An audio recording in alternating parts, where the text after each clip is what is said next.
Herkese merhaba arkadaşlar, ben Mustafa.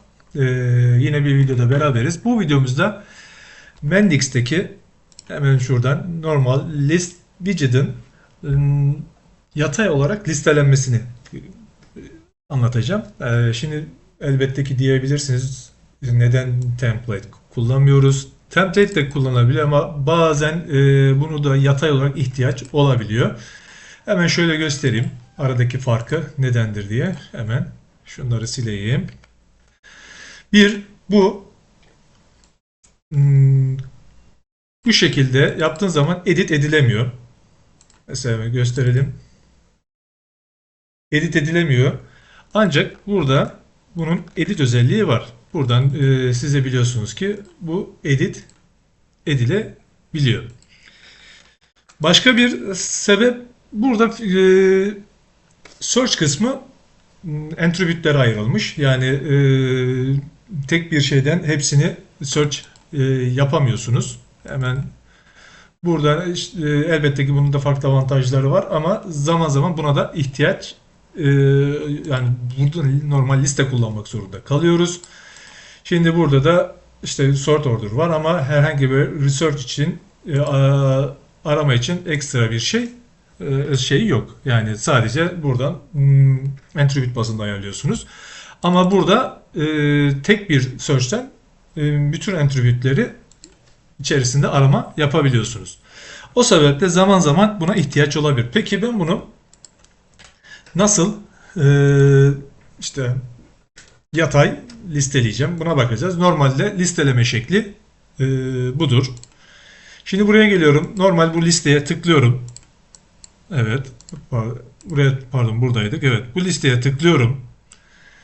Buradan Properties Styling'e geliyorum. Ve bu class kısmına L, V, Laleli, Van, Slash, Joel, Slash, MD yazıyorum şimdilik. Bu Mendix'in varsayılan herhangi bir CSS class falan oluşturmadım ben. Mendix'in default kısmında mevcuttur. Yani CSS ayarlarında. Şimdi tekrar run yapıyorum. Ve burada hemen sonuca bakalım. Evet, gördüğünüz gibi bu şekilde bir liste çıkıyor. Ama ne oldu? Birbirine çok yakın.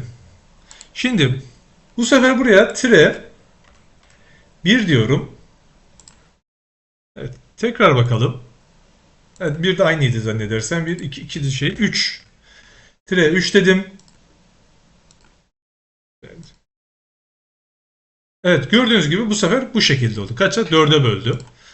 Yani burayı burası 7'ye kadar gidiyor bu şekilde. Evet, 2 diyorum. 2 atladım az önce. Evet, 2 de aynı sonucu verdi. 4 denedim. Bir 5'i deneyeyim. Buradan. Evet. Gördüğünüz gibi burası da 5'te 2'yi verdim. Şimdi daha farklı görsel elde edebilmek için şuradan 3'ten devam edelim. Buradan No Styling dedim. No Styling deyip buradan bir container çekiyorum. Container'dan da içine alıyorum. Container'a gelip şu şekilde properties deyip şunları içe doğru medium yapıyorum. Bu kısmı. Biraz daha görsel oluşturmak için. Burayı da şu şekilde light, medium dedim mi? Zannedersem tamamdır. Şimdi run yapıyorum. Daha güzel bir görsel ortaya çıkacak. Evet, gördüğünüz gibi bu şekilde oldu. Şimdi bunu tabi şu şekilde ortalayabiliriz de. Hemen raw dedim. Evet. Bu da yazılarda ortaladık. Bunu bu şekilde kullanabilirsiniz. Başka hem design olarak şey olarak da developer açısından da iyi oluyor. Daha net görüyorsunuz. Öbür tarafta farklı şeyler olduğu zaman çok gözükmüyor. Yani burada mesela daha sık bir erişim elde etmek için çok basit. Hemen şuradaki burayı siliyorsunuz. Şu şekilde run yaptığınızda hemen evet, şimdi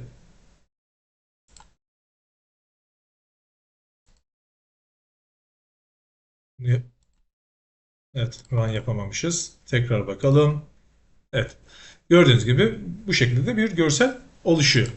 Hemen buradan aramayı yaptığınızda bu şekilde çıkmış oluyor. Zannedersem bu şekilde daha iyi oldu.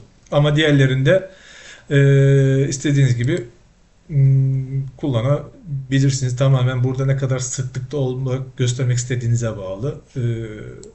3 olur, 4 olur. Buna göre numaralarla buradan deneme yapabilirsiniz. Yani burada ekstra bir CSS yapmanıza gerek yoktur. Bu Mendix'in default özelliği. Hatta şöyle yapayım bir de. Şu şekilde bir de şunu deneyelim. Şu şeyi kaldırıp buradan da edit'i deneyeyim. Yes dedik. Hemen şuradan da company name'i seçeyim ve bir de bunu run yapalım.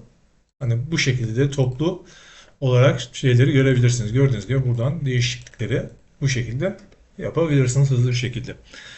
Evet arkadaşlar, benim anlatacaklarım bu kadar. Umarım faydalı bir video olmuştur. Tekrar görüşmek üzere.